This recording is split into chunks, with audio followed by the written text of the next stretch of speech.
Bonjour à tous et bienvenue sur notre podcast 7 mois de jardinage avec Hubert en partenariat avec la gamme Facile Printemps. Je suis ravie d'être ici pour parler de mes coups de cœur pour embellir mon jardin cet automne et le préparer à sortir de l'hiver en beauté. Et oui, cela se prépare dès maintenant.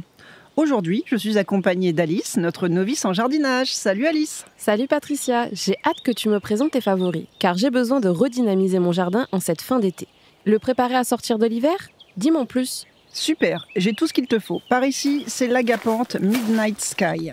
Dire qu'elle est magnifique est un euphémisme.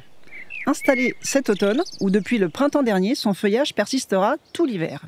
Au printemps prochain, elle repartira de plus belle pour créer le volume que tu attends au jardin, grâce à ses splendides fleurs bleu foncé intenses.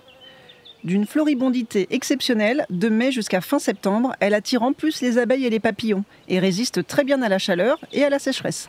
Ça m'arrange car j'aime les plantes volumineuses. J'imagine déjà les compliments des voisins quand elle sera en fleurs.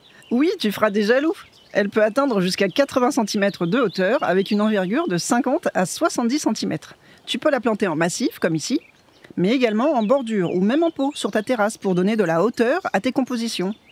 Et n'hésite pas à la mettre en plein soleil avec d'autres fleurs pour révéler sa splendeur. Parfait, c'est exactement ce que je cherchais pour donner du volume dans mon jardin. Quelle autre merveille avons-nous dès cet automne? Je te présente la Viola Cool Wave.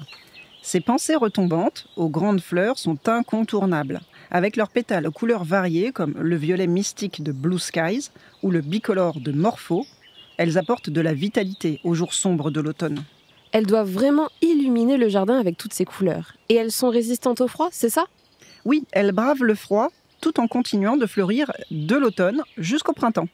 Elles sont parfaites en suspension, comme ici, mais également en jardinière ou en pleine terre. Un arrosage régulier et elles te récompenseront avec une belle harmonie florale. Génial, je les vois déjà en bordure de mon allée. Et pour finir, quelle autre variété pourrais-je ajouter?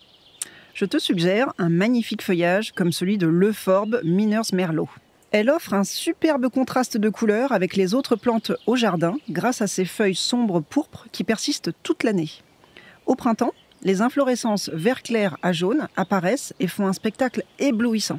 Que ce soit en potée ou en arrière-plan d'une bordure, elles structurent magnifiquement les espaces. Et pour couronner le tout, cette plante ne demande qu'un simple arrosage et résiste très bien à la sécheresse. J'aime l'idée d'une plante qui donne de l'éclat et demande peu d'entretien. Juste tailler les tiges fanées et supprimer les inflorescences en automne, c'est ça? Exactement, simple et efficace pour un jardin éclatant. Elle est parfaite pour apporter de la fraîcheur et de la structure et mettra en valeur toutes les plantes qui l'accompagnent. Merci Patricia pour ces précieux conseils et ces choix floraux. Je sens que mon jardin va vraiment prendre vie avec ces nouvelles plantes de la collection Facile Printemps. Je suis vraiment enthousiaste à l'idée de commencer ces plantations automnales et j'ai hâte de voir mon jardin se transformer ce printemps. Merci à tous de nous avoir écoutés. Retrouvez-nous la semaine prochaine pour plus de conseils jardinage. À très bientôt pour de nouvelles aventures avec 7 mois de jardinage avec Hubert.